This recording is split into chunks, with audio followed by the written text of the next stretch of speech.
Hello, everyone. This is Francis Martin and Curt for the Natural Law Institute. This is our office hours Q&A session where you submit your questions and uh, we um, we review them and then try to answer them. Normally, Francis reads the question, Martin provides his usually correct answer, and I add detail and color.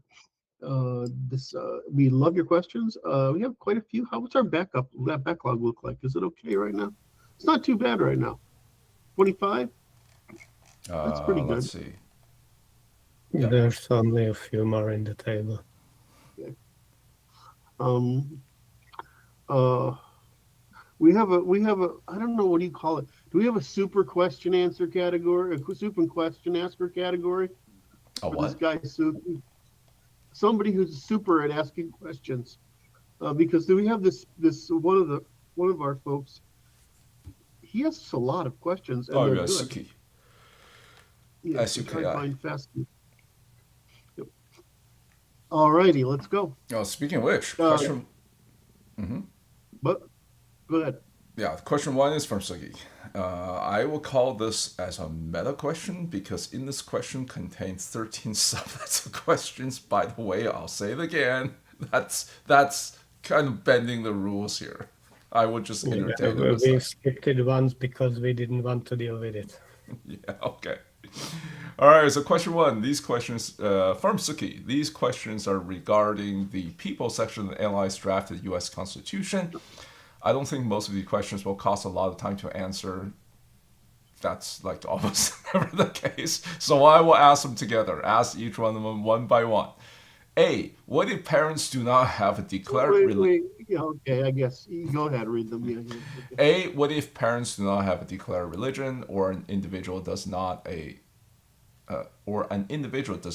a declared religion, or an ideology or philosophy functions as religion? How would that be classified? And B. Would all of the sub-ethnicities available to be classified by be formalized, with new ones being able to gain legal status? C. Would all of the religions available to be classified by this interesting grammar. Would all of the religions Yeah. available to be classified by be formalized, with new ones being able to gain legal status? And D. For ethnicity, would it just be on two levels, e.g., Southeast Eurasian greater than North Indian, or would there be a maximum of a certain quality, like three, example, e.g., Northwest European greater than Germanic greater than English, or as many levels and terms as necessary properly describe them? E. Would the current ethnicity category in the document be revised to prevent and present racial ethnic conflations of genetically and phenotypically different people, e.g., some I can think of right now, blacks and West and Central Africans, Melanesians, and Hamid, Hamitics, Hamitics, Hamitic. It's Hamitic. Hamitics, North. Horn of Africa, or North Indians and Dravidians, and East and Southeast Asians? F. What if someone is mixed sub-ethnically, okay, it should be ethnically, sub-ethnically, but still within the legal ethnic category? Think half ethnic German and half ethnically Russian. How would that be represented in the sub-ethnicity class? What if their offsprings got married to someone who is ethnically English? How would their child be classified sub-ethnically? Or would keeping it simple or adding DNA estimates be better here to prevent a headache? G. For religion, would it just be on one level Christian, two levels, e.g., Abrahamic and Christians, or Christian to Protestant? Or would there be a maximum of certain qualities, like three, example, Abrahamic to Christian to Protestant, or as many levels as necessary to properly describe them? H. Will there be DNA ethnicity estimate charts on the passport to clarify any ambiguities or give a better picture if necessary? Would they also accompany ancient DNA groups to clarify anything, e.g., Anatolian farmer, Aryan, Northeast Asian farmers, etc.? What exactly does, quote, followed by the present political name for that nationality mean? If it has anything to do with their ethnicity, then does that mean that Anglo Americans have to declare Britain as a nationality despite not having citizenship or under their legal jurisdiction? Or would it mean it would have to be the US? And how would the conflation between ethnic British individuals and Anglo Americans be prevented? Also, would there be a section where their actual nationality, nations they are under the legal jurisdiction of citizens of, be stated? J. Would multiple citizens have to state their nationalities on their passports? K. For peerage sovereigns, would they have to have 3 of their own children? The way it is described in the Constitution permits adoption of 1 or more children to meet the quota. L. Excuse me. Will generations be explicitly shown on legal documents, such as using a system like generations 1, 2, 3, 4, 5, 6, 7 plus? And if so, how would that be decided if a couple have different generation levels? M. Has the NLI considered demanding current multi-citizens be demanded to renounce their other citizenship to become a citizen of the USA under the new system, and or somewhere in the chain a selection filter for the total loyalty to the polity by ensuring they are forever only citizens of the USA? Well, thank you for that heroic effort. That was pretty good. Except for Hermetic, right? I mean, that was the only one that stumped you for a bit, and the funny grammar at the beginning. But anyway, I think when he said ask each of them one by one, he meant that we were well, supposed to there's also answer one. them one by one. Hey, he's able to bend the rules. I'm gonna bend the rules too. Yeah, no, it's actually easy to answer them all at once. Martin, let me go first on this one. Sure. The real. So here's the deal. This isn't a mystery. It's what Russia does, right? They have your identification on your identity things, and it tells you I'm of this ethnic group from this microstate or whatever they want to call this region,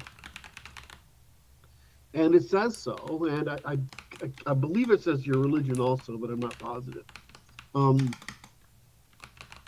And all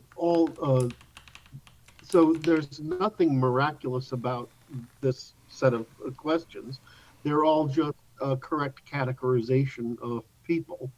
And you do that for identity reasons, but you also do it for, in other words, it's positive for the subgroup, but you also do it for, in an empire, it's positive for the subgroup, because Russia is an empire.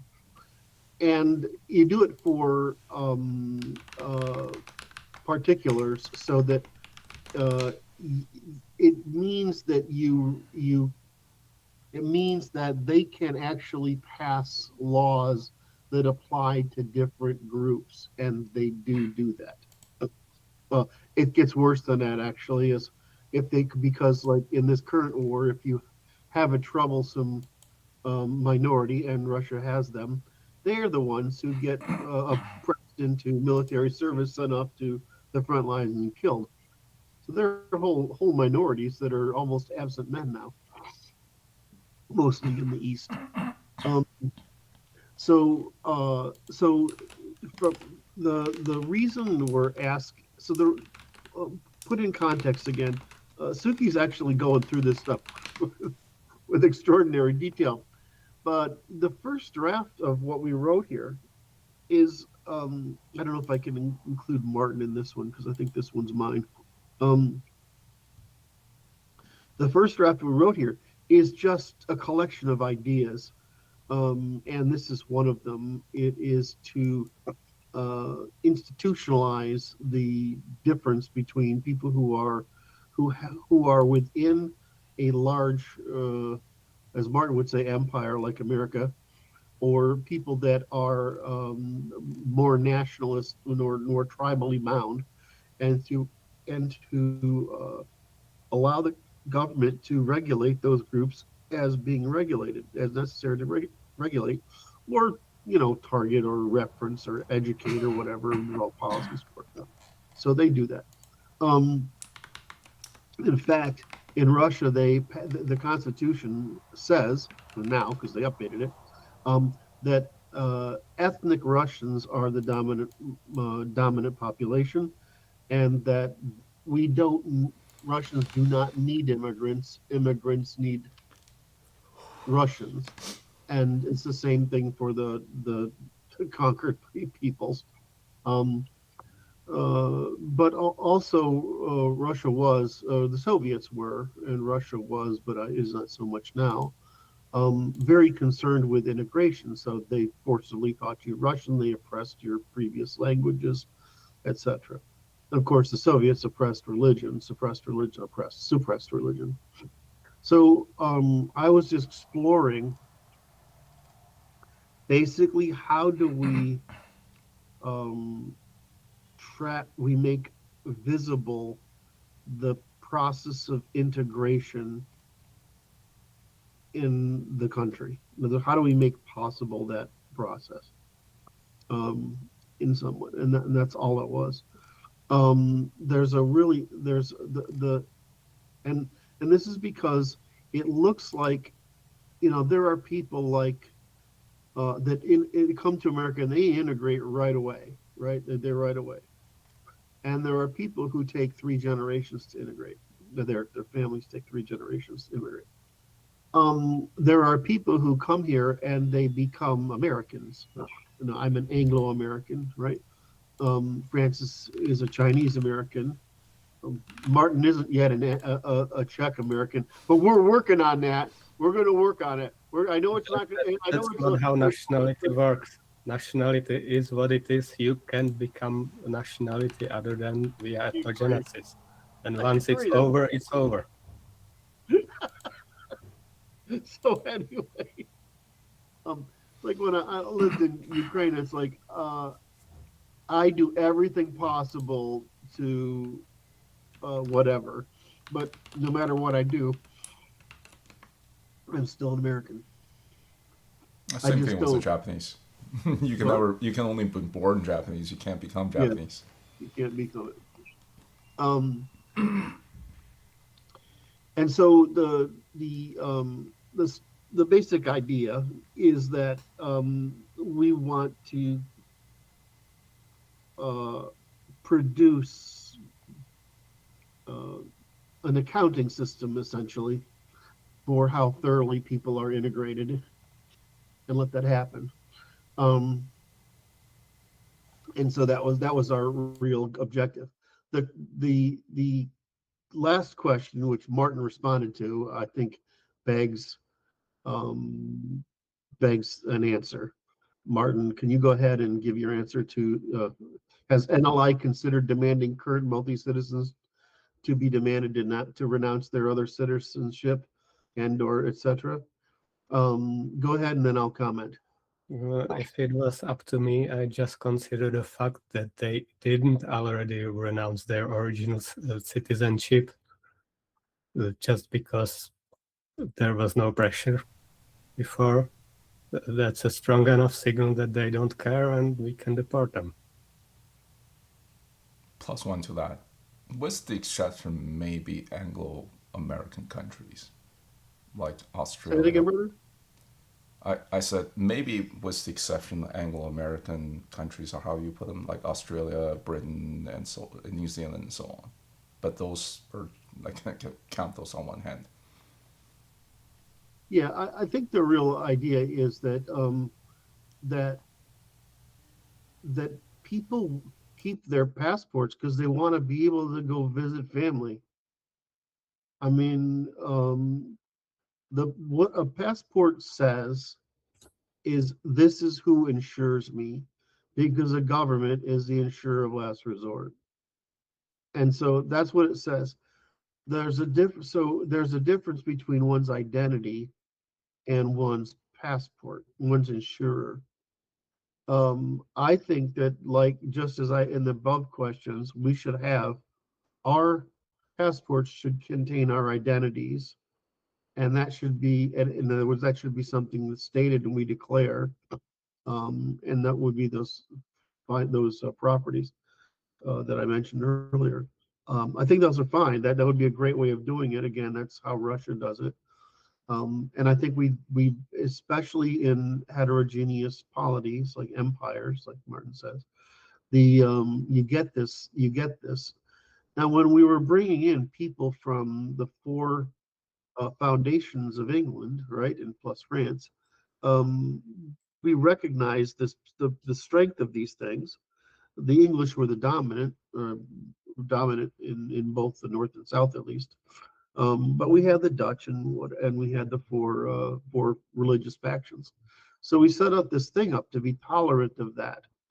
Unfortunately, it's been interpreted and extended to not to include more than that, so that anybody can do it. By it didn't take very long before most of America was German.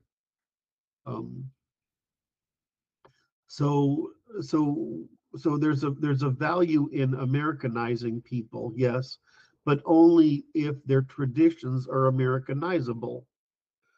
My which will answer this later on. My observation, which looks like it's definitely the science, which is that religion pretty much does it. In other words, it's one thing to say you're part of a country. It's another to say you're part of a religion. And it turns out that religion in the Abrahamic category is uh, is more important than your state of origin, and almost as important as your ethnicity. So it would be more important to limit religious introgression than anything else, because it's not rational. It's actually the reason religion works is it isn't rational. It's trained into you and youth by the environment and by recitation. So anyway, So you're my, suggesting opening the southern borders because it's all Christians down there. no, I'm not. That is what you're suggesting. Well, I'm saying Ah, that he got you there, Kurt. no, he did a Martin. Well, that's why you need Martin when you're working on the Constitution, because he makes sure that you think about all the edge cases that fuck you over. So, so no, I just say that it's way easier to fit in if you have a Christian background, and that some cultures, Islam in particular, Judaism as well, um, are extremely hostile to integration. What's happening with Jews, which is some of their people are frustrated about, is they're out marrying so fast that there won't be any Jews so fast, and people who identify as Jewish so much. It'll be like I'm German and English and Italian, right? Somebody does something like that. Well, they'll mean it in that sense. They won't mean it as they're culturally different. Um, uh, so anyway, the net result here is that this set of questions is all around how do we handle the identity problem, especially in a heterogeneous polity, and how do we track people's in a progress of integration. And it sets up a set of game rules by which you might choose to be more integrated or less, and that seems to be what actually happens. But the other thing is that while the purpose of the common natural law is laws should apply to everyone. In other words, all our nonsense about in the '60s is not lawful. Then, or in other words, it's either if it's not universal, then it's not law. Is basically the answer. Um, uh, uh, so if we have that basic command, great. That turns out to be really useful for people from a high trust societies, different high trust societies, but it is not useful when we have people combined with low trust and high trust societies. So in any event, we're essentially made us powerless to force integration. And one of the jobs of the Jews in the 50s and 60s, and the reason they put forward a lot of this stuff, was to make it possible for non-integration for Jews. Anyway, that's I don't have much else to say there. I think that Mark answered the question. Is that that I think there's you. I don't like dual passports for that reason. But then again, I understand why people would want a travel passport different from a citizenship transport. Well, that's a really nice area you got going on. So this is another thing of universals. Why can't we issue travel passports without citizen passports? In other words, why can't I have, if I have relatives in England, and let's keep that aside because, there's not that much difference between the Anglospheres. But if I have, let's say, I want to go to Italy or Germany, I could have a travel passport. That's great, but the U.S. is still who's responsible for my insuring me. I think that would be a better system than what we have now. Well, this is also a question of loyalties. If you still feel like you have a family elsewhere, then that's where your home is, not in America. And I agree. That's what I'm actually saying. Is there? It's like, do I get a? I mean, if I'm a citizen of the United States or Canada or Germany or whatever, can I have a travel passport that is essentially what do you call it when you go? Why am the word escaping me? You get visa? a piece of paper that says I can go there. A visa. Visa, thank you. Why can't I have a visa that allows me to go to a country that exists? What? I understand what the difference would be from what exists right now. Because can I get a permanent visa? I don't think so. You can get something like a 10-year visa for countries that are somewhat friendly and so on, but Right. I don't think a permanent visa makes any sense. Residency, maybe. I mean, that exists as well. I mean, it's Well, not. So here's the thing, right? A visa is so. Let's say that I want a permanent visa to China. It's not the United States government that I'm appealing to. It's the Chinese government I'm appealing to. Right. And I don't think any country really necessarily wants that, because a functional border works one way, right? It's not to keep people out unless you're in North Korea, and it's to keep people. Sorry, it's not to keep people in. It's to keep people out. That's right. So the only way I can think of it working is that you do give up your citizenship in exchange. In other words, there's no political affiliation and no insurer, which is other than the country you're part of. But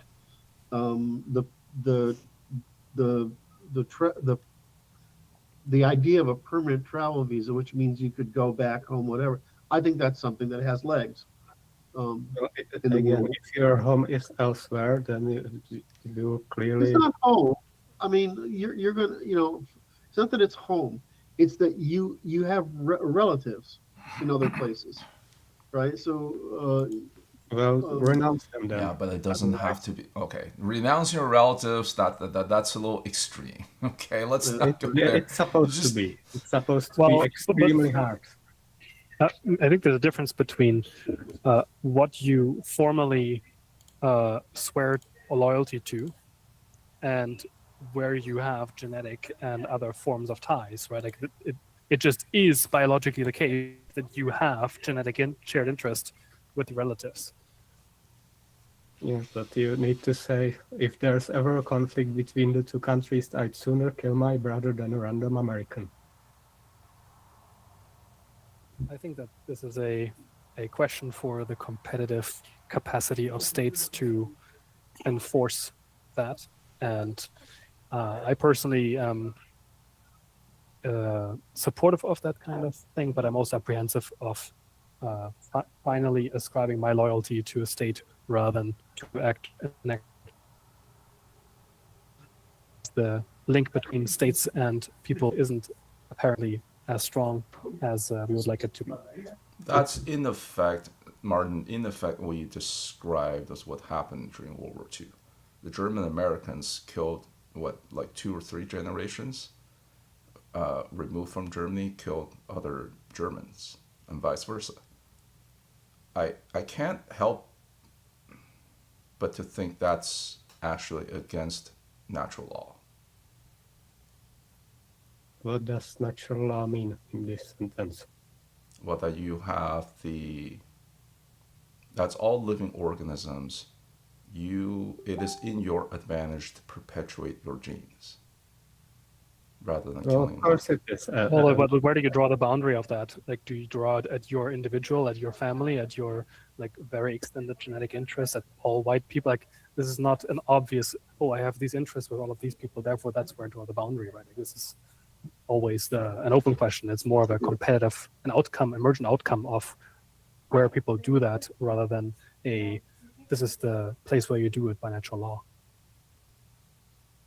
So what I'm suggesting is supposed to bring states and nation back into alignment. If your nationality is in another state, you should stay there.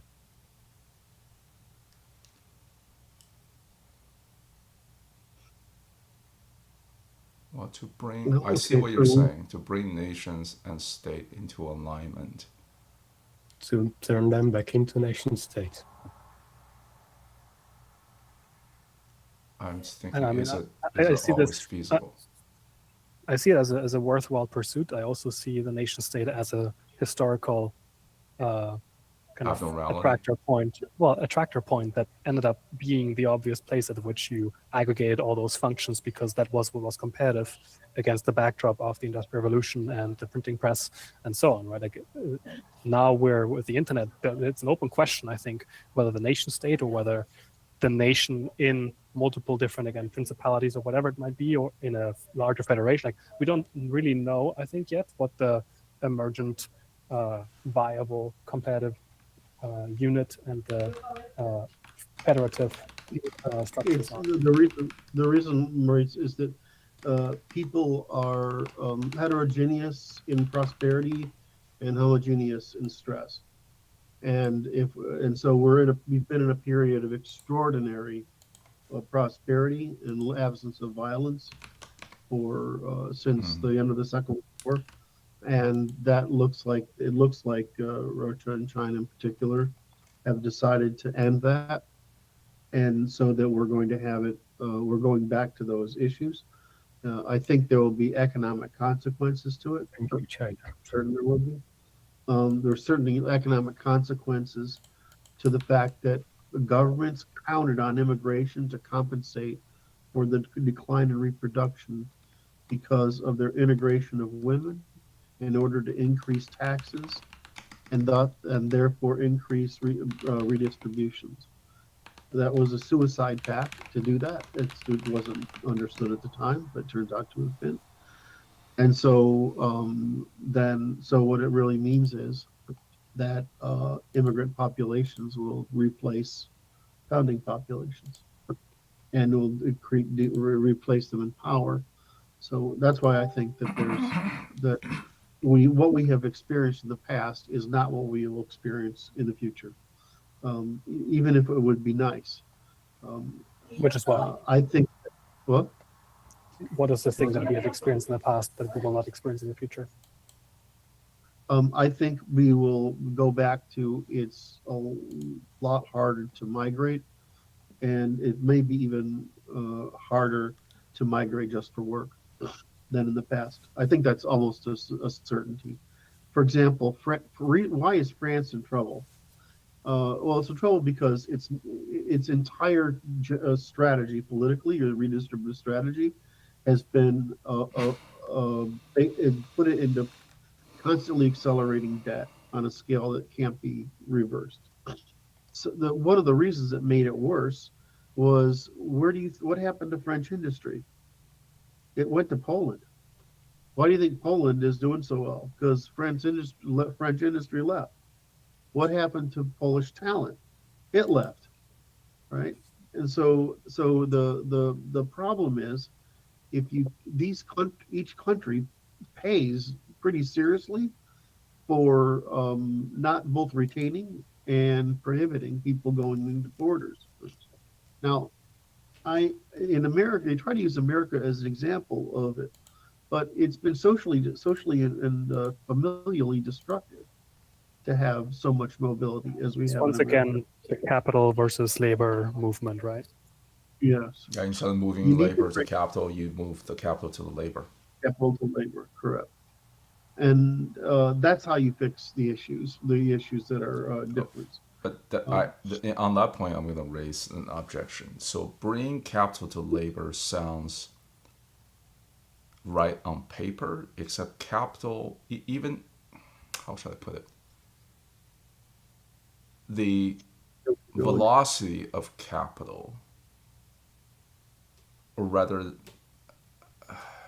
it is different from region to region.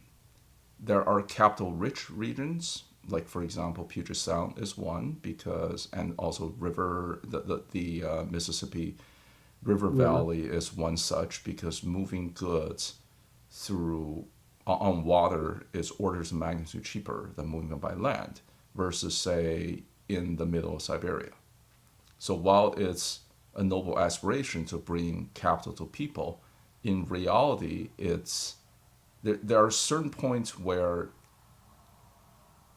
there are certain limits where bringing capital to people becomes value destroying rather than value creating, because the output that you get from the capital investment is less than the capital you put in. That I in mean, other words, that val- capital is better spent elsewhere. yeah, the but I value. don't think that. Go ahead. I think Curt has said this many times before. I think like that the value of capital is in organizing labor, and that people like when they have these populist delusions, they neglect to realize that labor may be useful, but it is the organization of that labor that creates the value that labor produces. And so I think it's simply the problem that we have, that it has long been not the case that there are genuine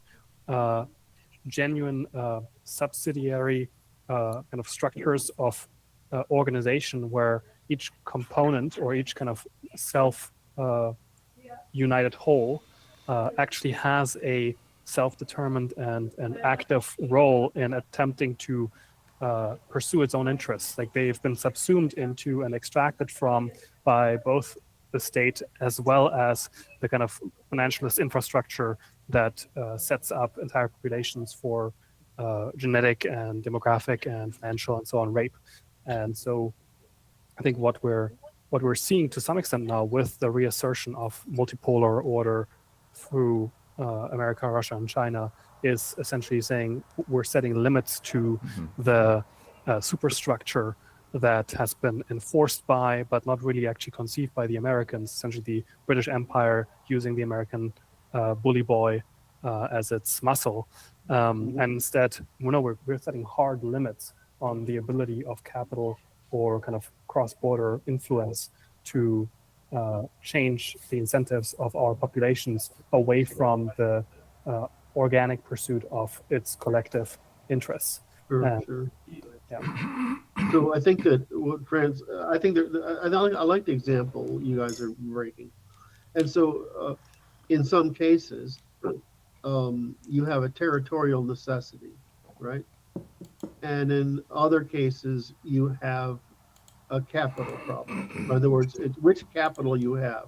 Do you have capital that's mobile or capital that's immobile? Right? If you have natural features of your polity, like the Nile or something, that's the capital you have to work with, but it's immobile capital, right? When you want to do manufacturing of some sort, you basically want to move the manufacturing to where the labor is, right? And that's you can do that with mobile capital.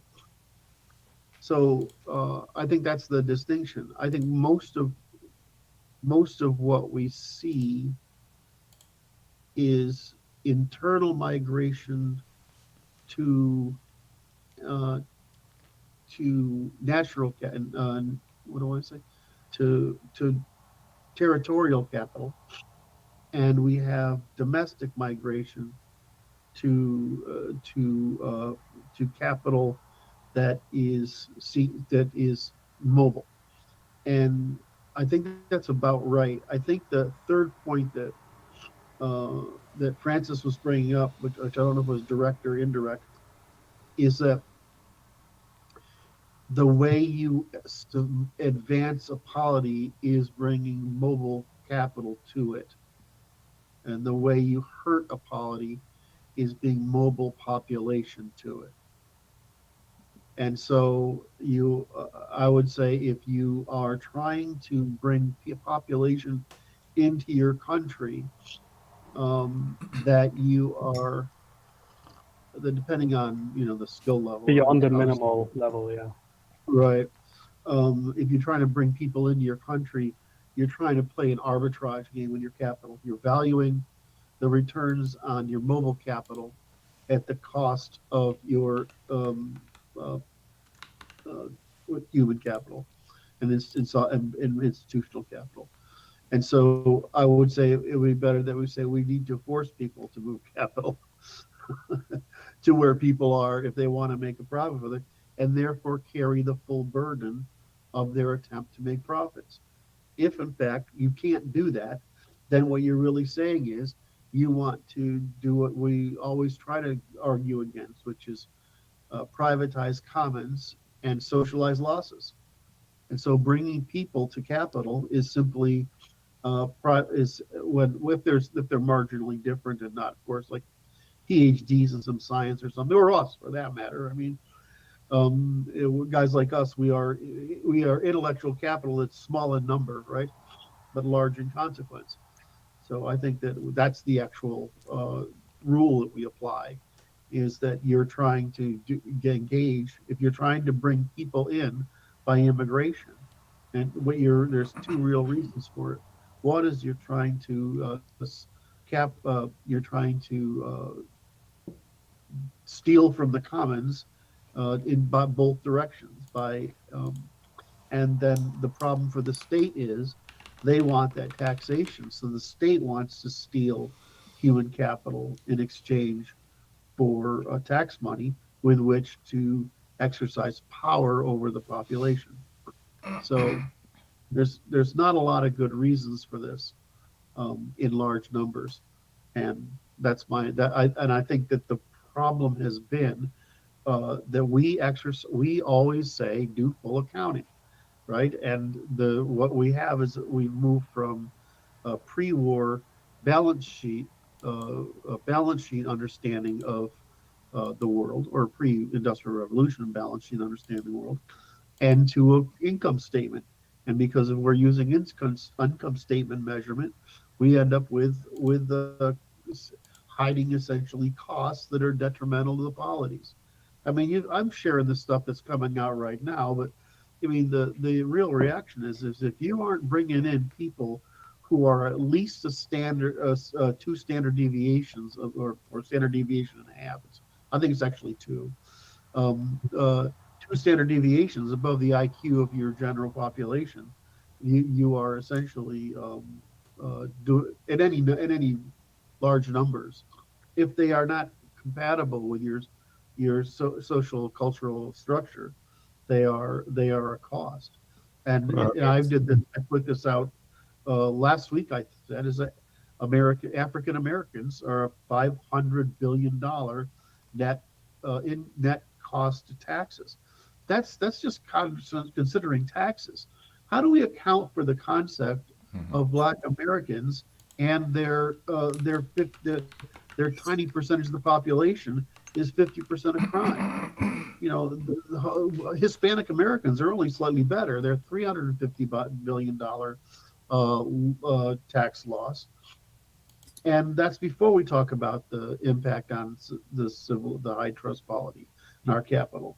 I mean, there's no way these claims that immigration is good are put forward by people who are basically on the left and forward and trying to advance the one world under one authority, under full redistribution that we're all equal on one hand, and the fucking so that's them and The maximum limit of the females, the feminine strategy. right. It's fucking terrible.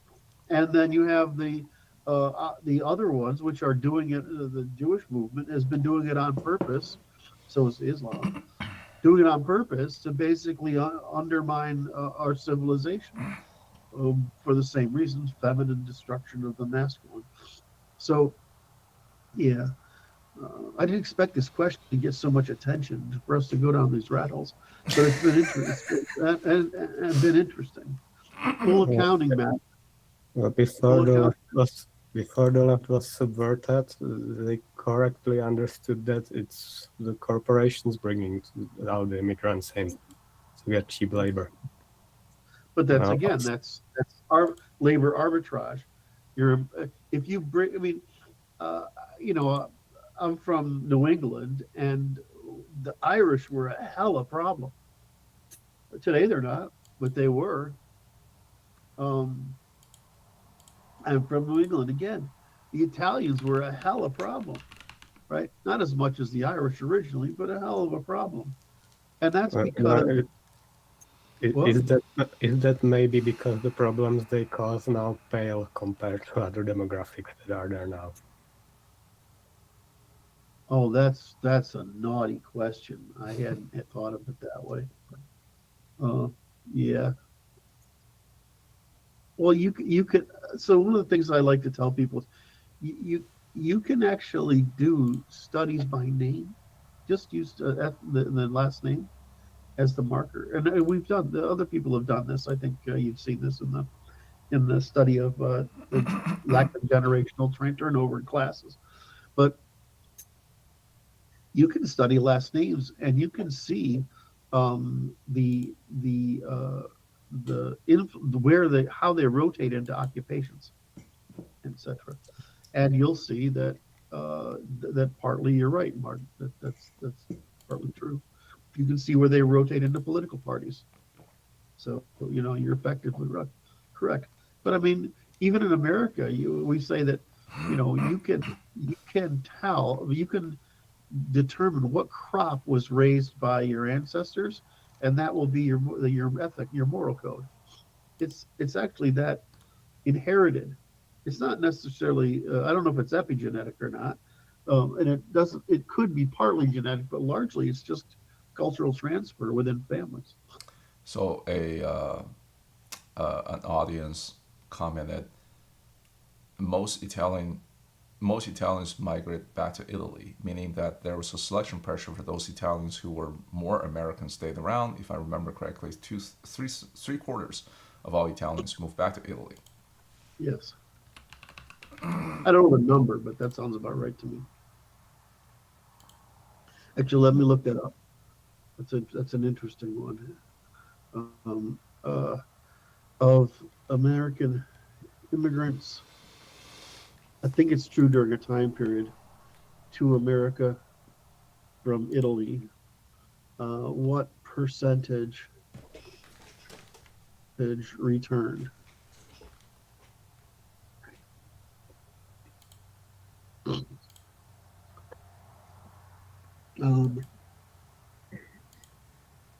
Is this how you're controlling your hair, Maurice? Because I'm pretty sure that's going to actually make it worse.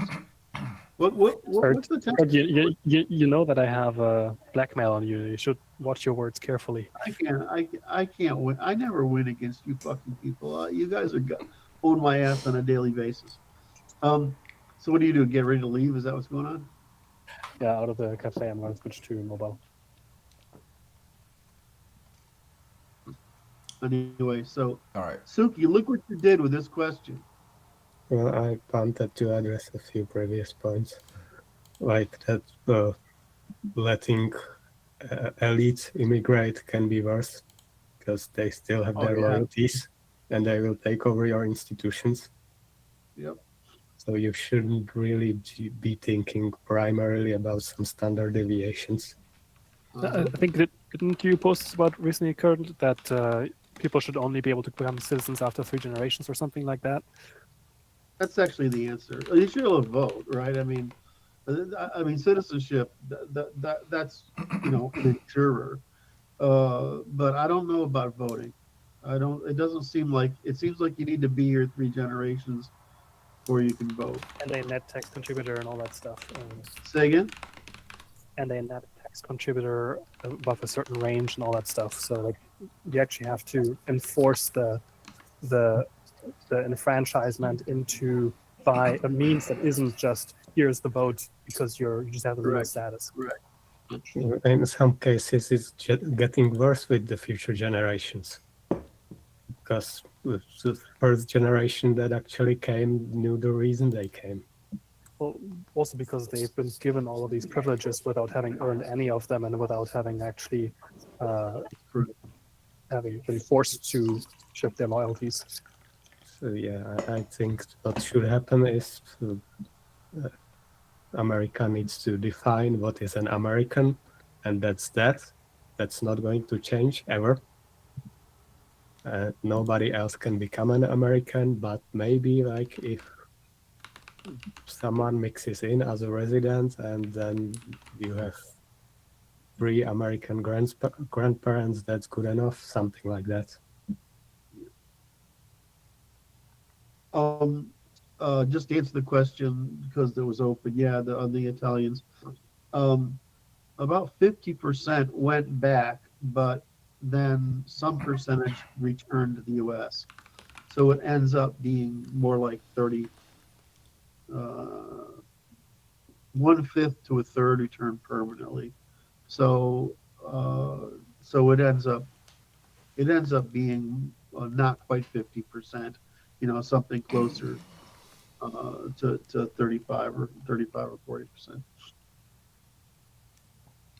Oh yeah, that was true. Yeah, that's true. If you're moving for purely economic reasons, and you have a lower trust society, and Italy used to be a lower trust society, still isn't a high trust society. Well, that's why they have mafia. they essentially descend to tribal rule. Sorry, Mark, go ahead. If you're moving for economic reasons, that's the entirely wrong reason to let you in. The problem with Italy, of course, is the north is German, like the Po Belt, where all the money is, it's German. Right? In the center, it's Itals, right? I mean, they're a very mixed bunch of people, built around the Roman Empire. But the problem is the south is Greek, and so when Italy was a bunch of kingdoms, it was a little easier to manage it.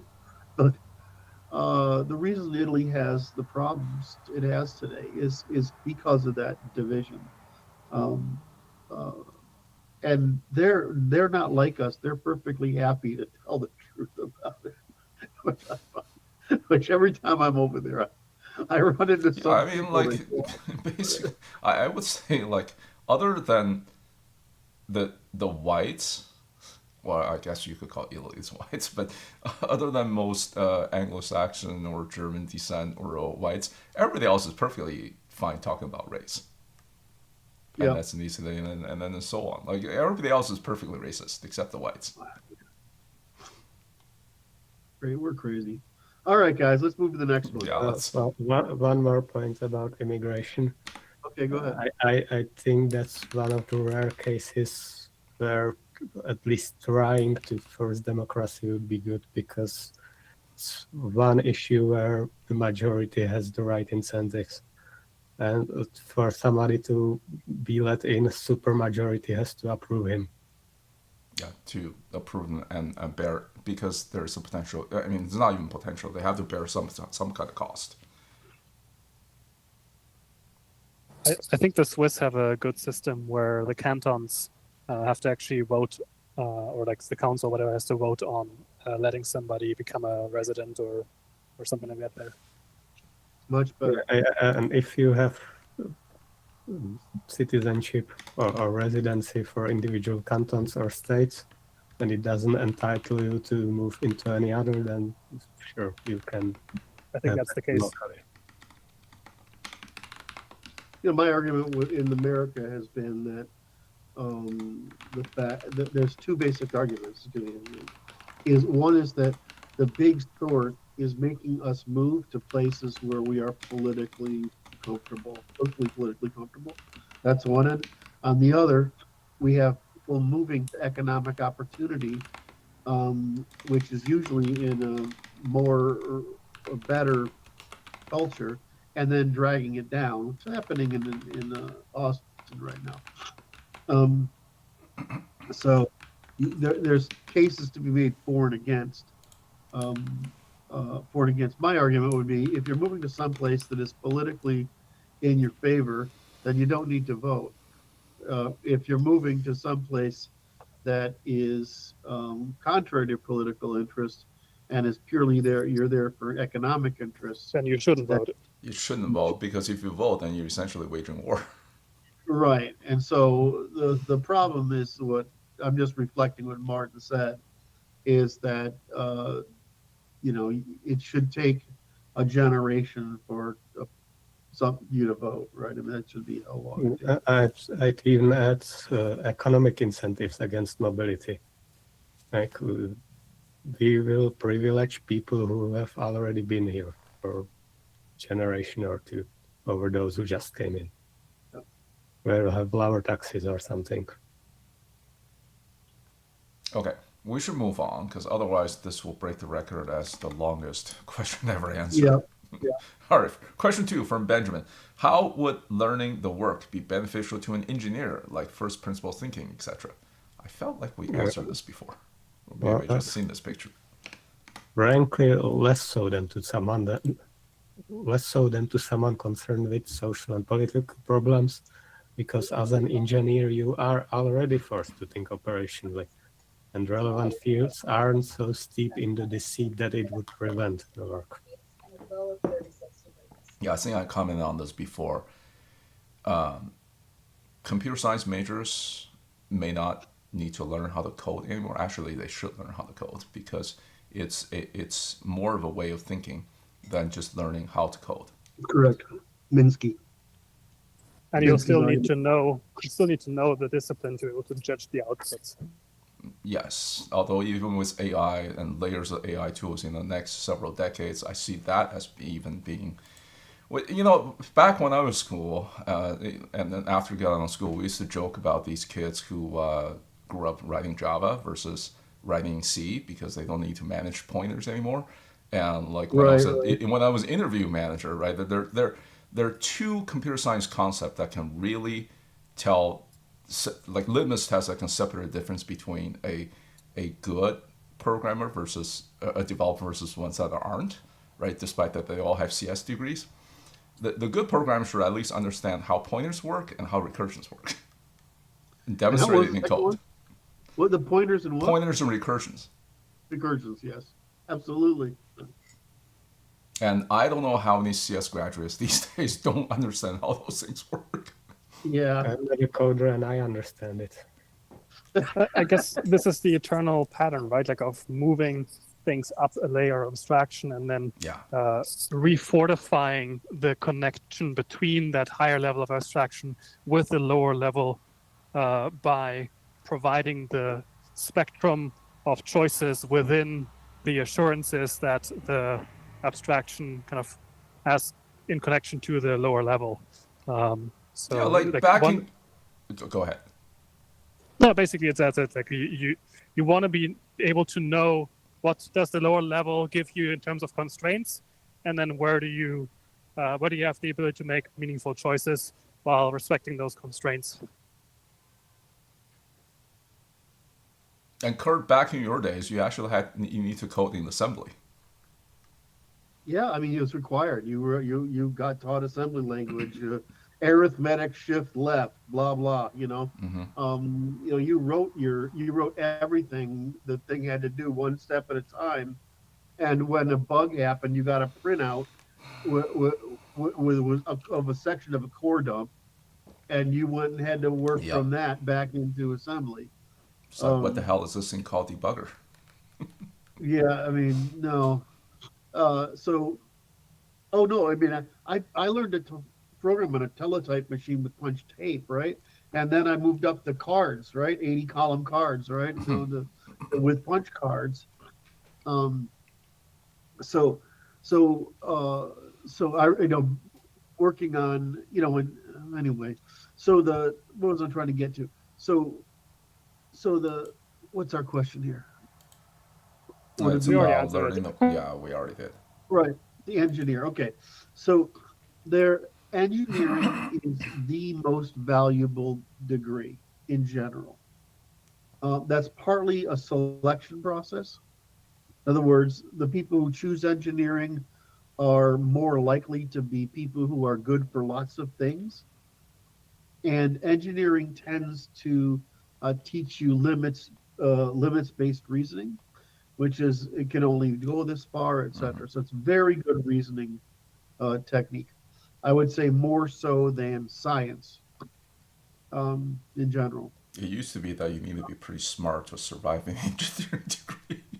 Well, I mean that's what I mean. It's a selection process, right? So that's Yes. pretty good. Well, it's both selection in terms of getting in, also selection from getting out. I don't know about these days.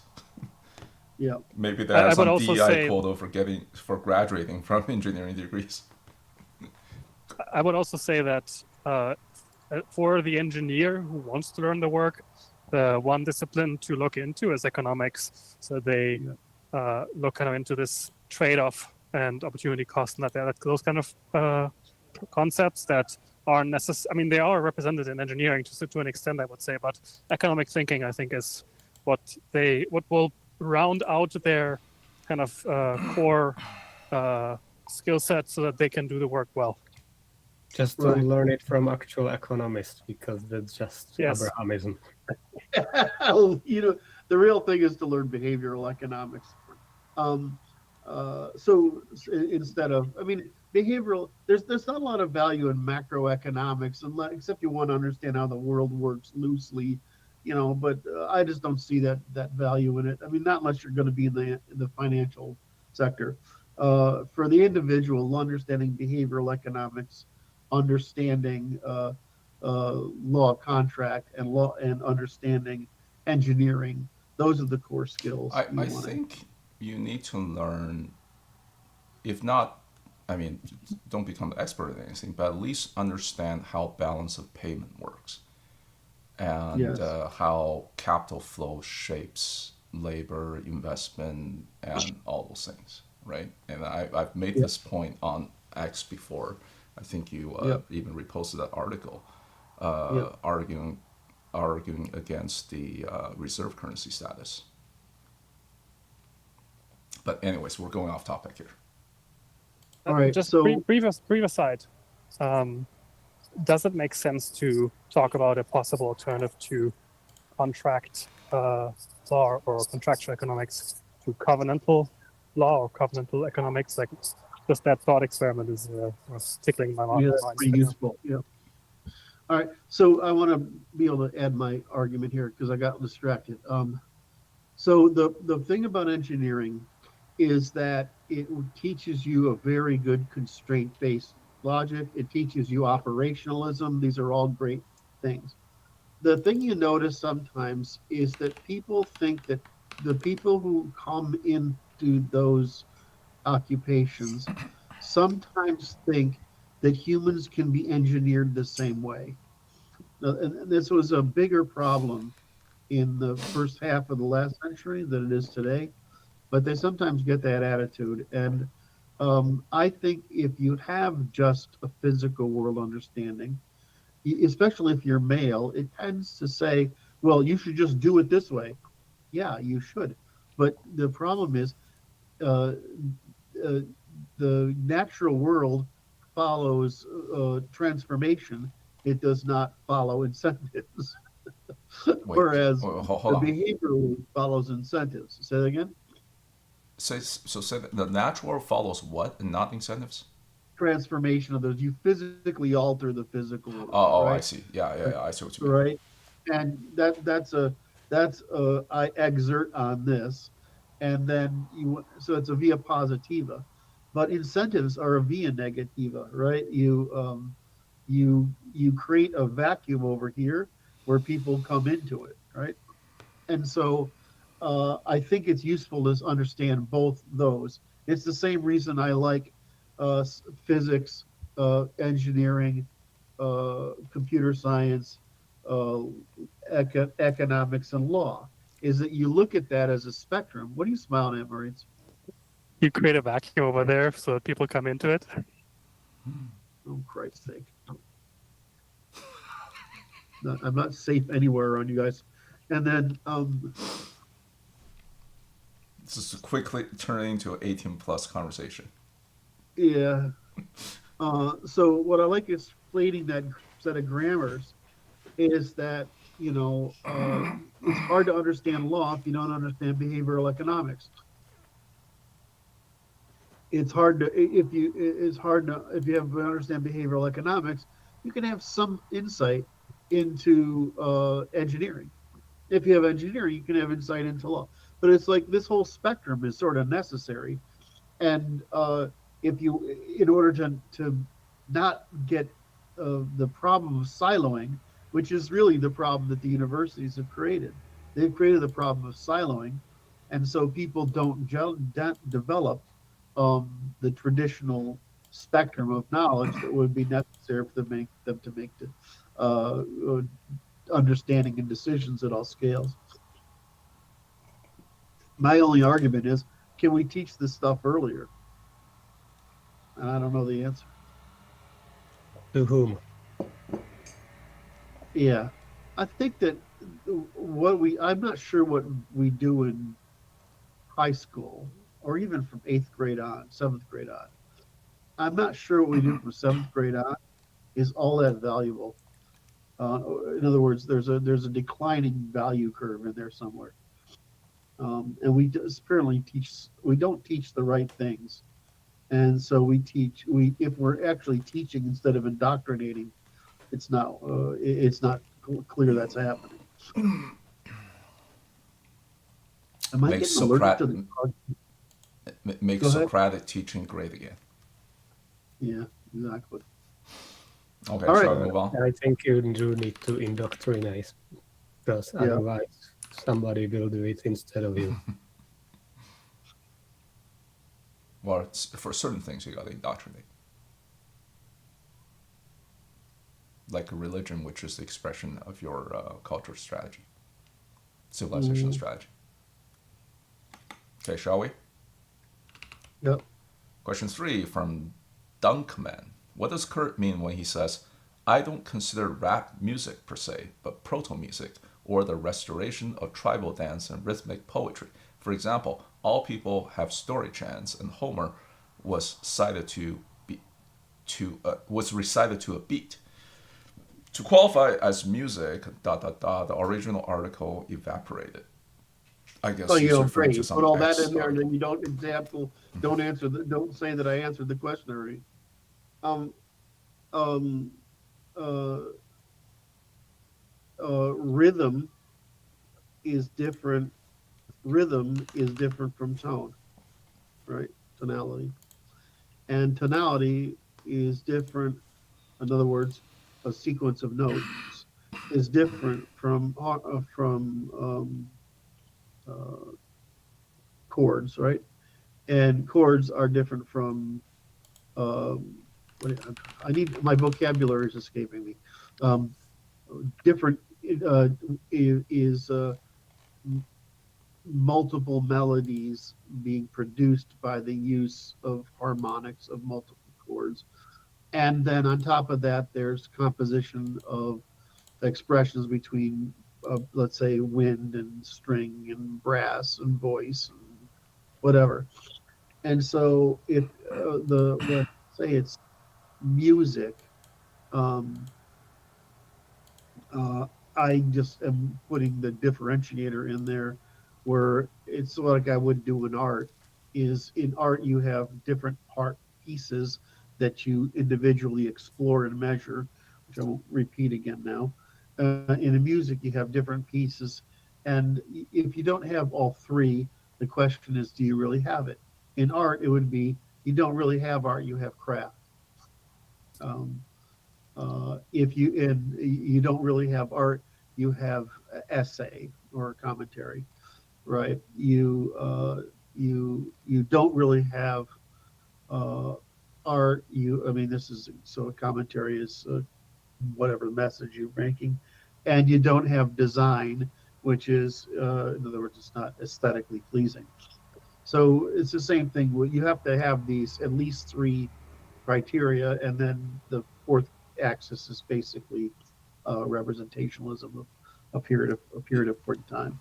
Well, the same thing is with music. If it doesn't have all these things, does it qualify as music? No, it qualifies as proto music. We don't do this as much with. In other words, music isn't as verbally discussed as a theory in the sense that we do with art. So it's harder for us to sort of come up with a way to describe it. But in the case of music, you have these different elements. And if you're just speaking about one of them, in this case, basically rhythm and poetry, I would say that is a key component, but it's a necessary but insufficient component. And so, okay, that's great. I mean, it's like, well, would I not appreciate craft because I'm a highfalutin artist, right? Or but I do appreciate craft. I do appreciate design. But I mean, if you have design on its own, it's just decorations, painting colors on a box, right? Well, it's the same thing with music. If you just have rap, it's chant, really. It's just very primitive beat and chant, but it lacks the musical composition of it. What so question then, would you qualify singing a cappella as music, i.e. without the melody? Well, I mean, a cappella would be melody. Right, I mean, without the music, the instruments and so on. Let's say, for example, you take a song from any number, like Sarah McLachlan or something, right? And then you just Right. sing it without the music. Would that Yeah, be that's considered melody. music? So melody is different from rhythm, right? And so you have rhythm and vocals and rhythm, right? That's a very simple, Okay. that's a very basic composition. But if you have melody and then you have harmony, right? Those are the basic three dimensions that you're working with. Is there more complexity on one or the other? In other words, is there more complexity? I mean, rap is pretty complex if you look at it as a vehicle for recitation of poetry. Maybe that's why it's easy for me to understand, is I understood that Homer and most really was the reason Homer sounds like poetry is because it's got a beat to it. And if you speak to the beat of poet, you can speak Homer's prose, right? Well, I mean, rap is a more advanced, more rhythmically sophisticated set of those things, and of course, it's lowbrow content in general. But it's just one dimension, or it's actually two dimensions. It's rhythm and recitation of poetry, but that's all it is. It doesn't make use of uh, the complex harmonies that put greater emphasis on tonal appreciation than rhythmic and vocal appreciation. I mean, there's a big difference between rap and symphonic music, or even rap and choral music, which was, of course, invented by the church because it sounded so good in the cathedrals and churches. So, for example, uh, and there's also a coordination issue to it. So with what is Middle Eastern music, bing boing boing boing whatever, right? I'm thinking Hindu music. Excuse me, Hindu music. Oh, the Um, one was like 5 tones or something, or five chords right. I versus mean, 7. Yeah. yeah, yeah. Right. It's so you can just say there's these pieces to it, and then there's just complexity of weaving them together. Um, so technically speaking, the West developed most of it, but East Asia developed the rest, and everybody else didn't quite get there. Okay. The Greeks apparently were very sophisticated with music, but since there was no way to record it, we have no understanding of it. Did they have But even any, so, what do you call it? Like the notes that you, no, there's nothing oh, yet. nothing's left. No. Nothing's left. So, so what I look at it is like, uh, you know, by the time you get uh, to symphonies, I mean, things are pretty complex. Yeah, Uh, I'd say that's so, like the height of music. right. Well, technically, my taste in music is called progressive, or progressive, which always bothers me because I'm an anti-progressive in my politics, but the category of music is called progressive. What's progressive? Progressive rock. It's basically the use of uh, modern electronic instruments Hmm. to combined with traditional classical themes. And so you basically get classical music updated um, for the rock and Wait, give digital, me not give me an example. Which artist? yes. Um, who are some top ones? I'm always gonna be struck with Yes because it's my favorite example. Wait, Uh, Yes is a band. Yes, yeah, yes, it is. Oh, Like if that includes then would be Dream Theater. all right. Well, I guess once I hear it, I'm probably gonna recognize it. It's just I don't oh, ever it's remember. the Pink Floyd is number one. Yes is number two. Rush is number three. You would know those. Jethro Tull is number six. These are my favorite bands. Emerson, Lake and Palmer. Um, Alan Parsons is gone now. Nobody knows about them anymore, but they were pretty awesome. Supertramp, Kansas, Led Zeppelin. They're bringing they're classically trained musicians who brought Mm. that training to rock music, and so that's what I like. But I mean, I like it because it's incredibly deep, right? I mean, it just suits my taste. Um, but I also like the indie period of rock, especially in the '90s. So there's all sorts of different things that can be done with music, but you really have harmony, melody, and beat. I mean, it's like, and then you have poetry over the top of it. I don't know if you know this, but it's well studied that music has gotten so much dumber. Um, Yeah, I agree. I think after 2000s, things just it's went just downhill. Like the modern dumber, stuff. dumber, dumber. Negrification. Hmm. Well, I Well, mean, it caters to the audience, right? Audience got dumber and dumber.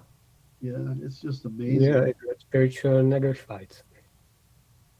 I can't I mean, understand you. I went the whole cycle. I think I back in the 90s, I was listening to the 80s music, and also listened to a lot of Sarah McLachlan. The 2000s, Sure, listened to a lot of what do you call it, house, dance type of music, and then I just like classical is basically all I listen to these days. yeah. Well, I look at Tool, right? Tool is my favorite sort of band still right now, and that's just classical classical music with modern prose, right? I mean, modern lyrics. But I think they're amazing. So all my favorite bands are in the progressive space. Um, but that's because it's got a classical history. So there's all these. I should probably write something on this because it's a great way to look at it's a great way to disambiguate music into its components, and then treat it as a level of complexity. In the sense of, if you went back to tribal dance and where rap really comes from, that's a long, ancient human tradition. And what the big difference is, that it's been combined with essentially poetic expression. And so is that new? Well, it's new in the sense that the incredible tempo of it, right, and the complexity of it is, but no, it's not. And it's not terribly novel, but it's an updated version of what we've been doing for forever, literally forever, since there were humans doing it. I'm gonna sneeze. All right. Next question.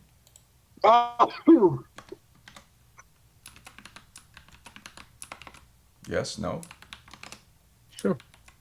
Okay. Question 4 from Nash. What are your top 3 video games? As someone who played a little too much video games, I unfortunately have to say, my top 3 is Witcher 3, Baldur's Gate, all 3 of them, including the ones from 90s, and Jagged Alliance 2. And honorable mentions, Final Fantasy Tactics, Castlevania Symphony of the Night, and TIE Fighter, which are, I guess, now I realize, with the exception of 2, all of them are oldies. Yeah. For me, very hard to say. In terms of nostalgia, I'm mostly remembering the Neverhood, which was also a piece of art. Total Annihilation, which was a technical marvel given limitations of the time. And the second generation of Worms games, particularly Armageddon and World Party, which involved actually being in the same room with friends and taking turns. Besides that, I played a lot of RTS and both 2D and 3D platformers back then, which means late 90s, early 2000s. Of course, Half-Life and Portal series. Of the more recent ones, Hollow Knight is probably somewhere up there, though I haven't finished it, and I'm not really feeling up to Silksong. And maybe Super Meat Boy, in which I've at least finished the Light World. I can enjoy a good boomer shooter. Otherwise, I've played very little modern stuff and have instead developed appreciation of the older titles, as all these remastered that have been coming out have made them easier to play today. All the way back to original Doom, particularly because of all the content the community made that far surpasses the original designers. I have forgotten Total Annihilation until you mention it. It was a technical marvel at the time, and the music from that game was like symphonic, right? You can actually, so I remember you can actually take that game CD, pop into a CD player, because that was even before, that was when MP3 just started coming to the scene. You can pop in a CD player and listen to the original scores. Yeah, I did that. And that was before Jeremy Soule was famous for Elder Scrolls games. Mm. The designer of Total Annihilation, I forgot his name. He's actually from the Pacific Northwest. Chris Taylor. That's right.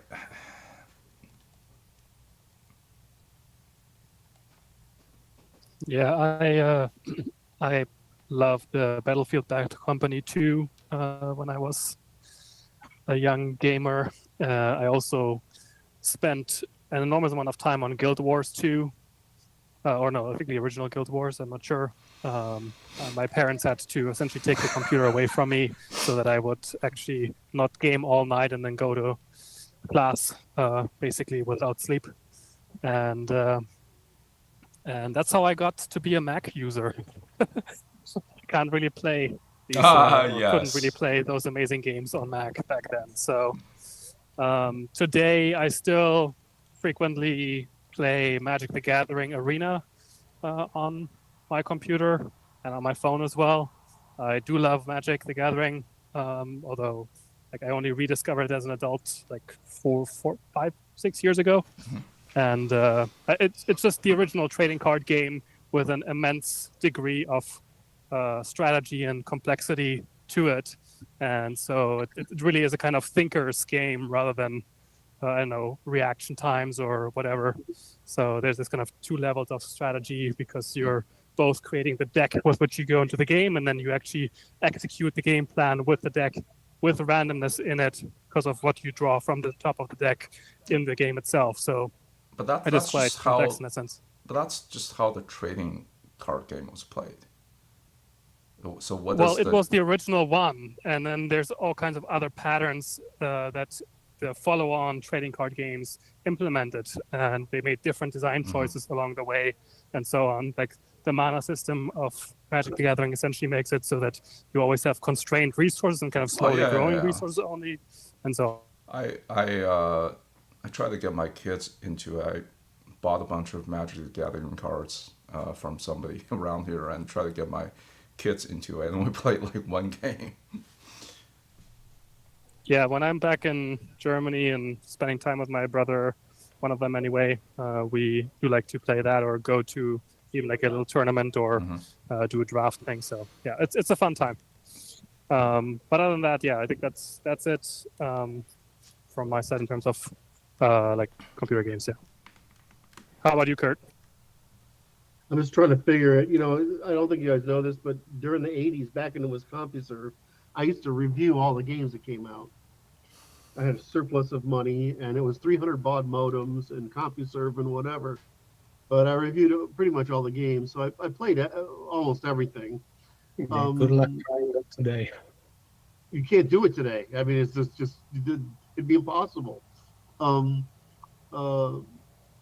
so, and of course, I had some games by then, right? So that's why I was in it. But the problem is that I don't really know. I don't know if I have. It's like when you say what's favorite, what does that mean? I would have to say the things I went back to, right?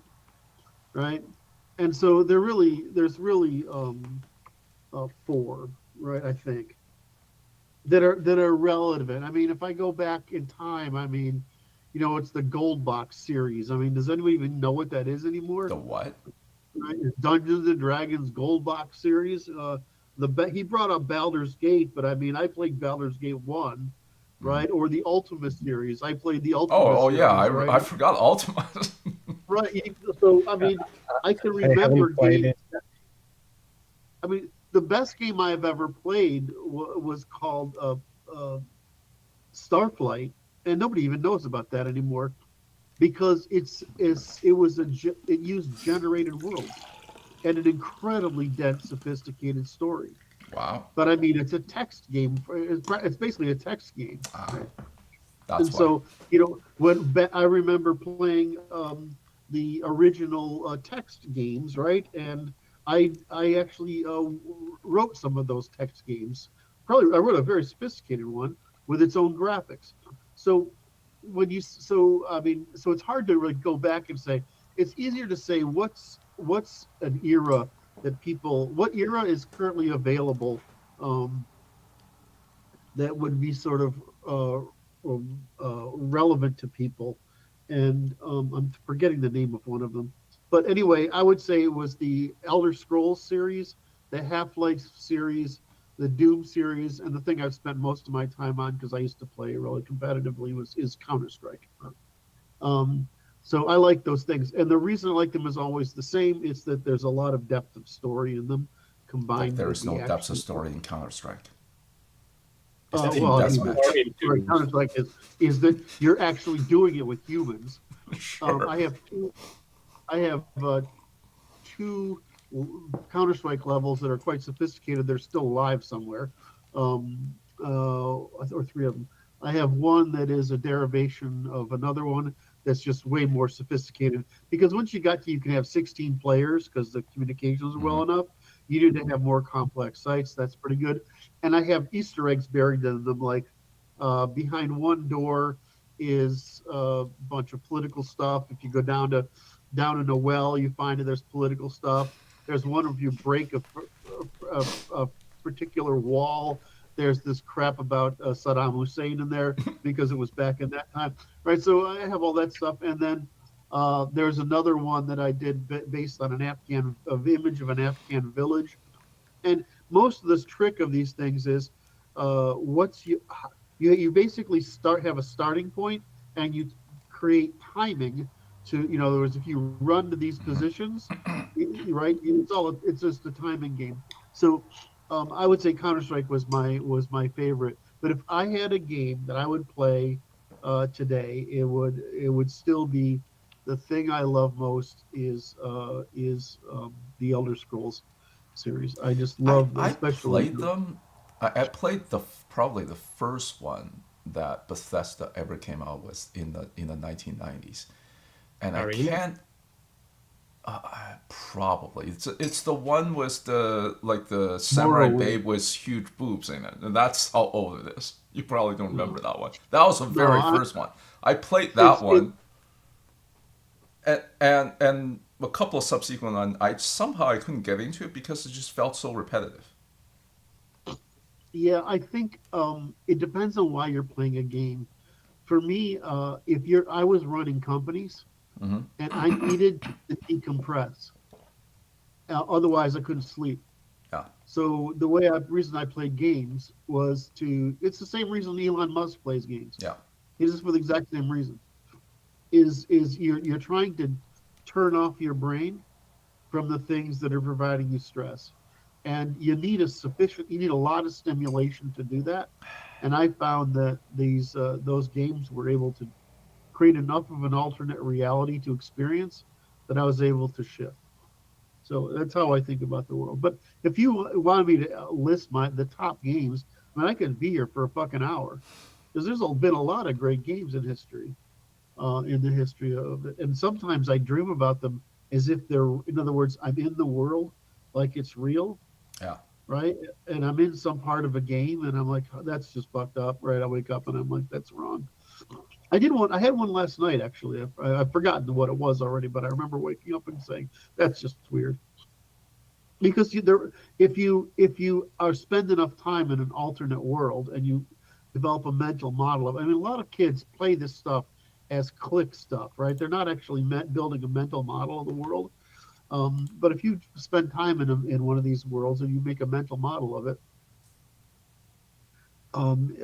I can go there in my head. It's kind of weird. I don't know why that question is so interesting. Well, because it is. You're talking to a bunch of men about video games. Gen Xers and millennials. Can't really talk to boomers about it. All right. I mean, I did also play Okay, Pokemon on the Joe's Game Boy generation. back in the day, but Yeah, that's after my time. I played the Dungeons and Dragons when it first came out as stapled together pages of Xerox paper. Well, by the time I played Dungeons and Dragons, we already had rule books, but it was the weird THACO system where negative AC and all that. It was actually kind of. I heard it's improved quite a bit. Oh, Wizards of the Coast owns the rights now, right? Yeah, yep. Wizards of the Coast have done great. I So, used to know I think somebody whose son was one of the artists or creator whatever at because Wizards of they've the been Coast, around here. and I had yes, and I've seen the original, the like the not what do you call it, the actual original painting of Urza's glasses hung on the wall. It's awesome. I think I don't know if people know this, but Luke's wife is from the Gygax clan, the inventors of that stuff. So we get good stories every now and then. All right, next question. From question 5 from Suki, does an analyzed work address urban environmental factors that reduce health outcomes, like unhealthy food or streetlights, either getting rid of them, making them red, or mandate that all bedroom windows in new homes and apartments ought to be automated, sunlight sensitive, total light blocking windows? And if so, what does the NLI have in mind or written down so far? Well, address in what sense? we account or do our best to account for other externalities or other effects not accounted for in the exchange with all of the above included. If you're asking about policy solutions, there are always going to be trade-offs. Myself, I prefer to err on the side of preserving the kind of environment humans evolved for, and considering the fact that something generates a profit or that people want it, completely irrelevant if it doesn't produce some sort of good for the group or at least doesn't in any way harm it. Putting health regulations on food is a no-brainer, it works, and the difference between how Europeans and Americans look demonstrates it. So the specifics are in questions, like should we even allow selling candy? The case of street lights is less clear, the benefits are obvious, but at least limiting the blue light sounds reasonable.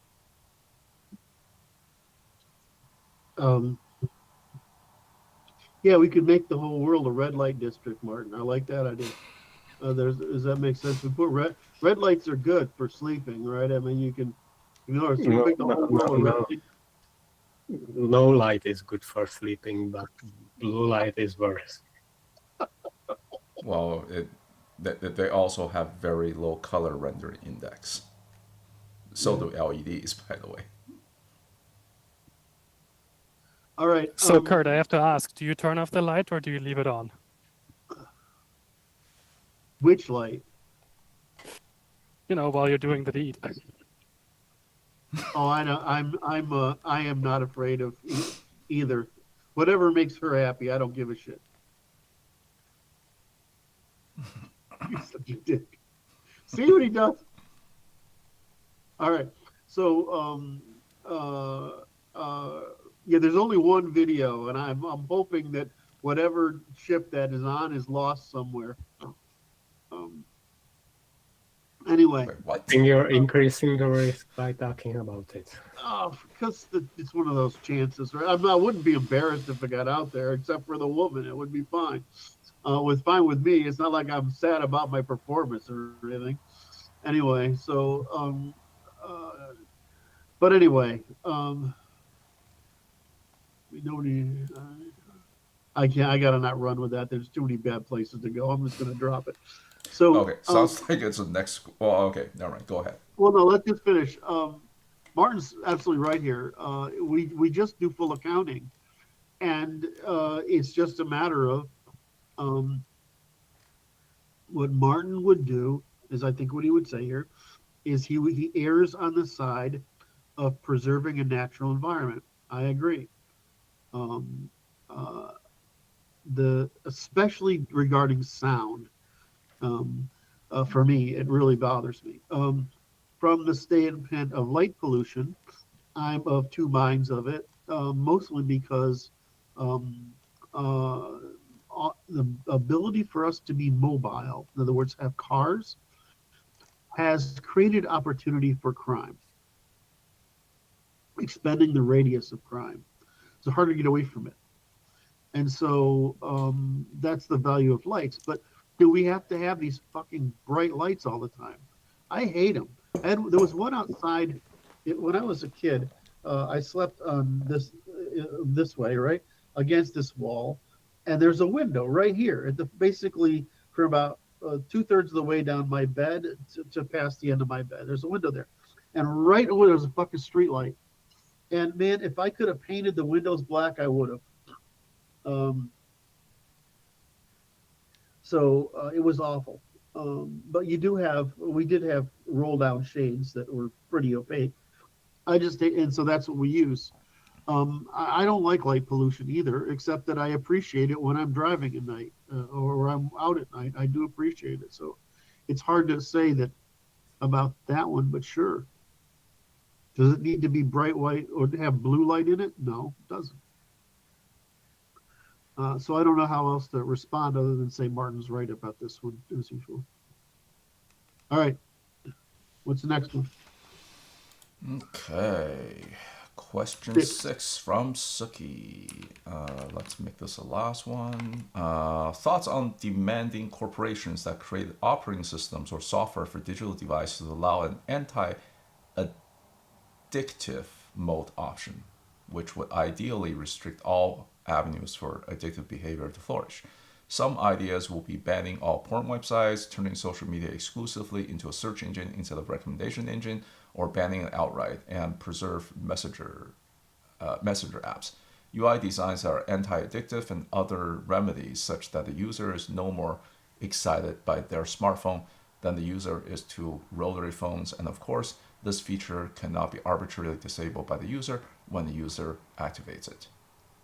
Well, forget words like allowing an option, like criminalize addictiveness outright.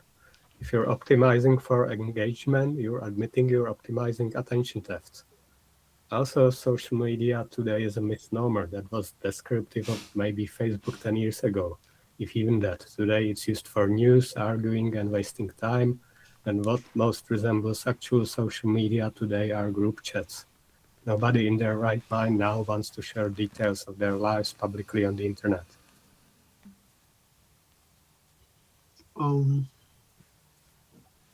Martin hit the right answer, which is it addictive?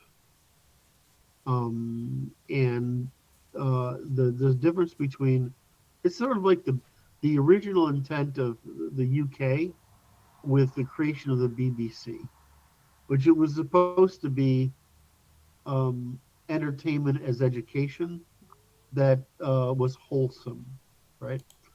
And of course, this is, it's like, what did it say? I can't remember who said this. It was one of the Catholic priests, I think. It might have been a cardinal. He said, television is putting a Jew in every living room. And that was meant as badly as it said, right? It's basically a device for huckstering. And so there's no reason we couldn't revert that. When I was a kid, Saturday morning cartoons were a lot better because they couldn't sell kid shit on them, right? They couldn't bait kids into hazard with them. And so now we got like Transformers and all this other crap that's all designed to make you buy products rather than deliver lessons. Have you guys ever seen Davy and Goliath cartoon animations like Gumby animations? Right? These things. So you have Bugs Bunny type stuff. Then you had Davy and Goliath, which is basically Christian teaching through animated examples. And we had Schoolhouse Rock, which I thought was pretty good. And we had pretty good for you type stuff going on. When they released those rules, it was not the outcome was not beneficial. It's the same thing here with social media. Originally, I absolutely loved it, but now I'm like, I'm without heavy curation, I'm not sure it's worth having. And we could curate it. I mean, Runcible could curate it, but it's extremely challenging to curate that much stuff. And people are really love their licentiousness. So I don't know. I mean, I would today when porn came out, I thought it was, well, this will be an amusement that reduces sexual tension and resulting conflict. Well, I mean, to some degree it was, but if they had me today of OnlyFans, for example, especially OnlyFans, I'd fucking take all of it down. And so, my libertarian instincts were permissiveness, and it turns out I was just wrong. Yeah, I see there a Freudian assumption that you release something that's pent up inside. That's not what happens. You train yourself. Yes. So I have come around full circle on this. Full circle? No. I've changed my opinion entirely, is that this stuff turns out to be really, really bad. Strangely, it's worse for women, young women in particular, because of their need for attention. At least men produce YouTube videos which have content in them. Unfortunately, the TikTok crowd, which is the stuff that gets women, is freaking terrible. And it preys on the fact that that they live in a demand for attention, and that they become their behavior goes very bad very quickly because of their craving for attention.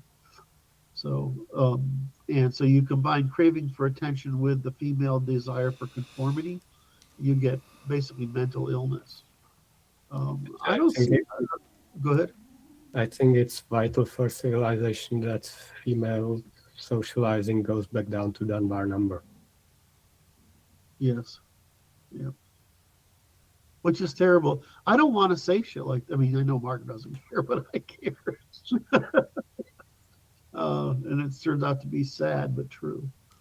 All right, so Martin's right here. Martin's here, right again.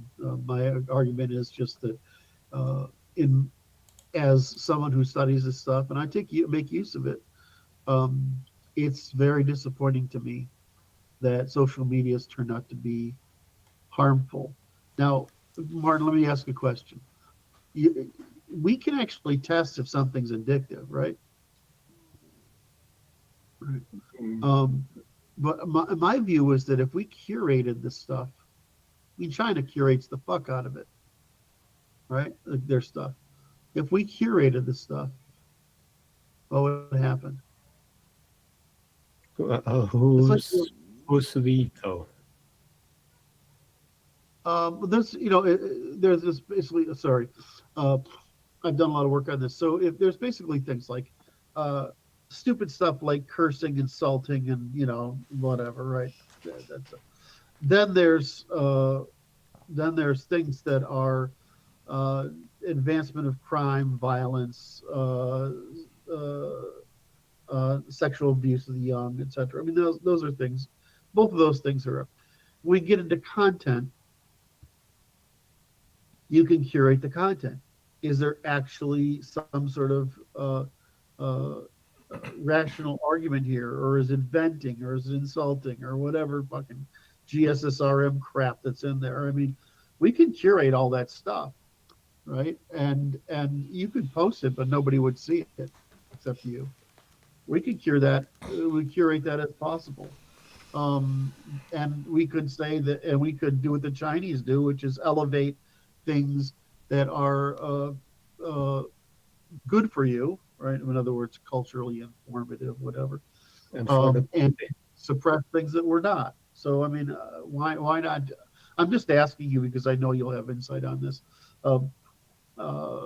So why wouldn't we just curate this stuff? In other words, could we get over the problem if we curated it? And I know what you're going to say. Yeah, who the fuck's doing the curation, right? I mean, I don't trust any power center unless it's entirely aligned in incentives. Yeah. With the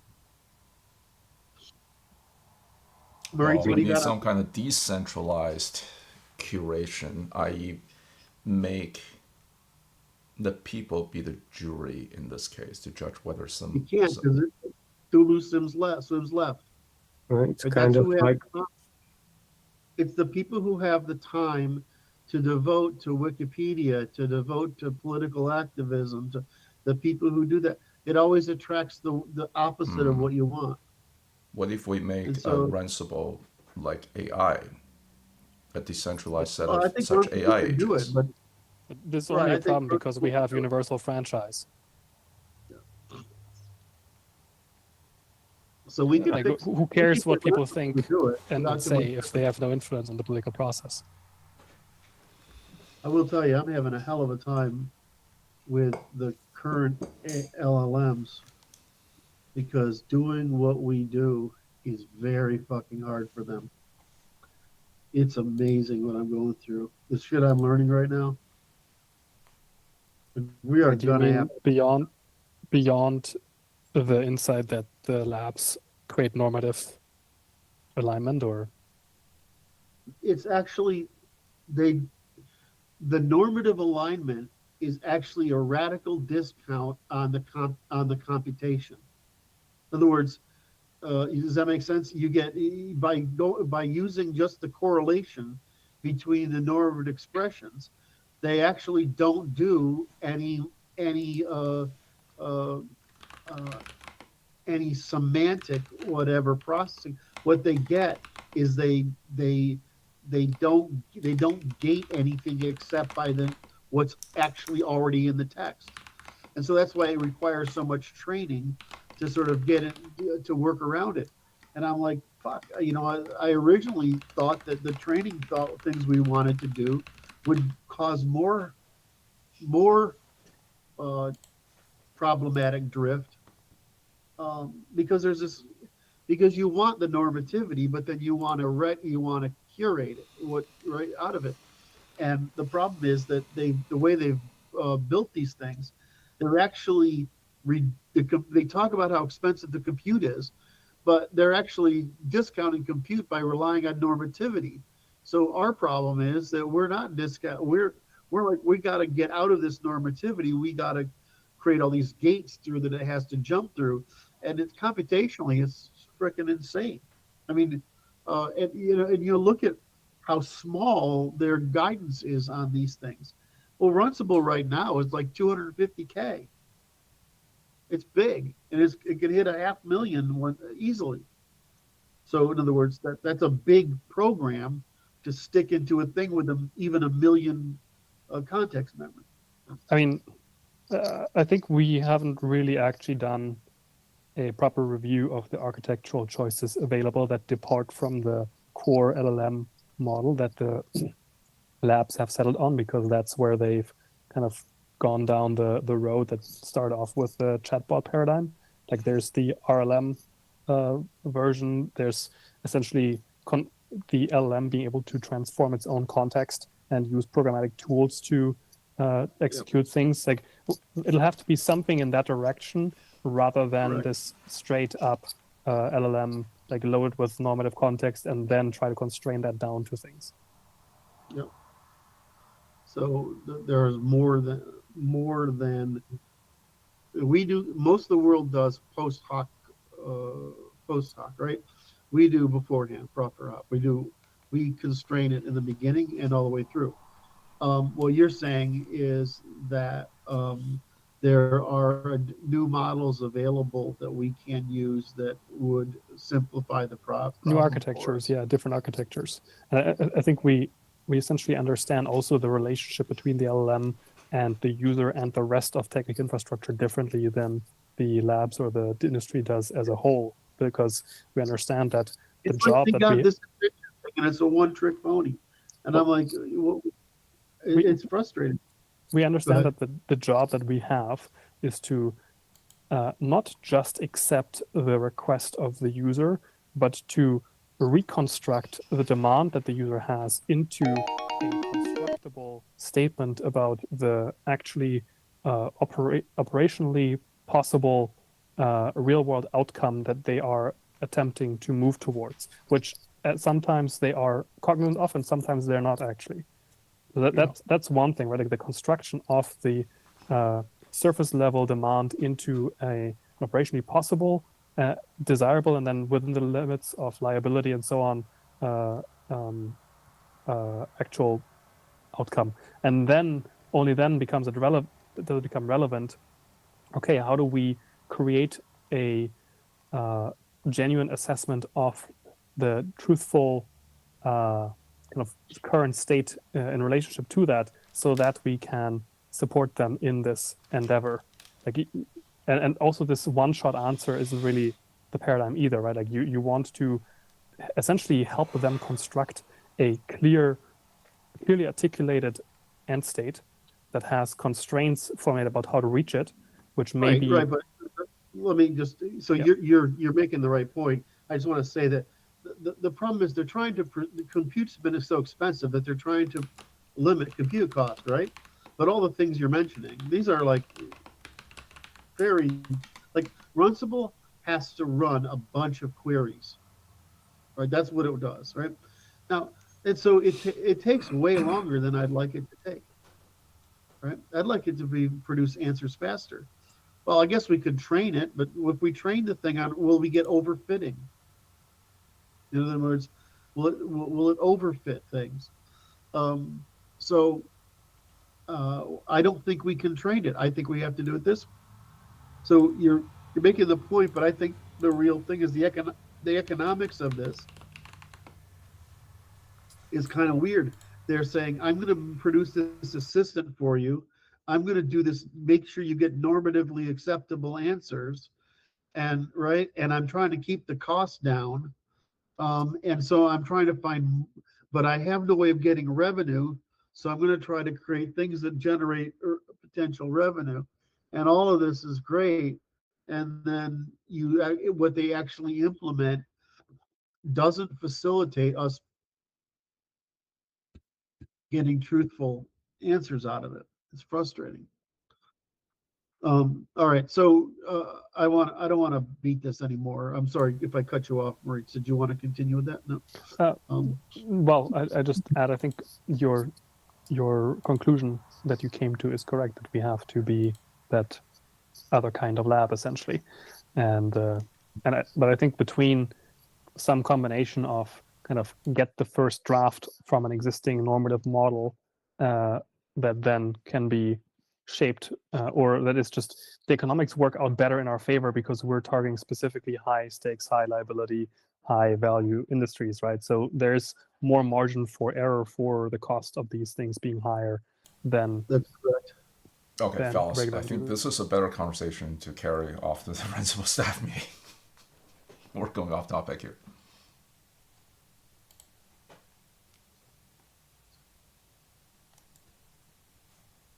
Sounds good. All right. Well, with that, we're at top of the hour. Let's call it here. Curt, would you please do the outro? Thinking. Okay. All right, everyone. This is Francis, Martin, Maurice, and Curt for the Natural Institute. This has been our office hours Q&A session. Did we get through 5 or did we get through 6?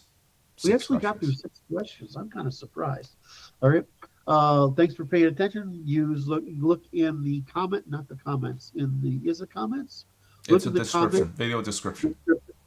Look at the description for the links to submitting questions. We love your questions. Please do. And we'll eventually get to them. It isn't fast. It takes us a while to get there. All right. Thanks, everyone.